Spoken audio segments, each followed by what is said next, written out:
حسن کامشاد، نویسنده و مترجم سرشناس ادب معاصر، 2 روز پیش در 2 خرداد درگذشت. اون نویسنده کتاب مهم پایه‌گذاران نثر جدید فارسی است. کامشاد مترجم کتاب‌های تاریخچی است، آخرین امپراتور، دنیای صوفی، تاریخ بیخردی، سرگذشت فلسفه و چند کتاب دیگر هم هست. کتاب حدیث نفس او شرح زندگی خودش و قلم خودشه. او دوست و همدم شاهرخ مسکوب بود که جستارنویس مهم عرصه فرهنگ ایرانی به ویژه شاهنامه است. دوستی کامشاد با مسکوب او را به دریچه شناخت خلقیات و توجهات این نویسنده مهم بدل کرد. من سال 91 با کامشاد مصاحبه مفصلی درباره مسکوب داشتم که داریم اونو برای گذاشتن در این صفحه آماده میکنیم.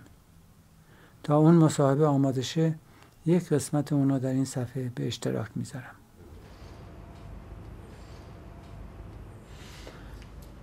شما یه ارتباطی با هم برقرار کردید، به اصطلاح گفتید که تو اصفهان بیهقی خونی بود. این نوع ارتباط نزدیک روی ادبیات و مفاهیم تا کی ادامه داشت و چه جوری شد؟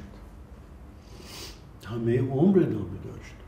یعنی اینکه من اگر با شاهرخ توی زندگیم برخورد نمی‌کردم، اصلا با کتاب سر و کاری نداشتم.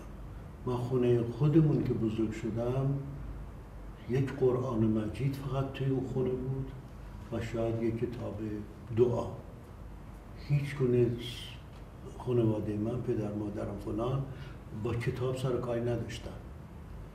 و بعد از دوستی با شاهرخ بود که من اولین آشنایی هام با کتاب تقریبا میشه گفت وقتی رفتیم کلاس 6 ادبی، یه مقدار نمیدونم مجله های راهنمای زندگی و فلان و این کتاب های حسین قلی مستعان، رومانتیک های فرانسوی فلان، شاتوبریان، نمیدونم لامارتین، اینها که ترجمه شده بود، همش هم ترجمه های قلابی بود، اینها رو گرفته بودم خونده بودم به لحاظ اون انشای به اصطلاح و کشمکه‌های نفیسی که به کار می‌بردن.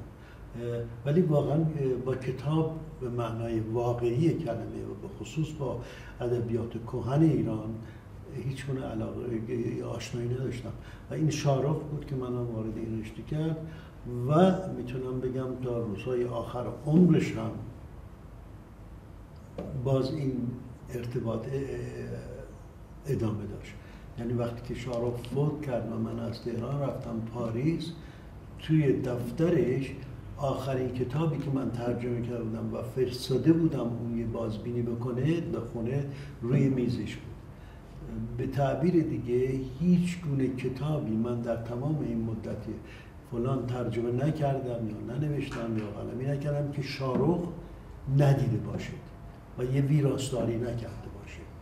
بنابراین این ارتباط واقعا ادامه داشت و خب گاه و بیگاه هم مثلا فرض کنید از پاریس تلفن می‌زد اصلا فلان کتاب رو بگیر ببین به درد کارت میخوره، علاقه پیدا میکنی ترجمه کنی، به هر حال این کتاب رو بخون.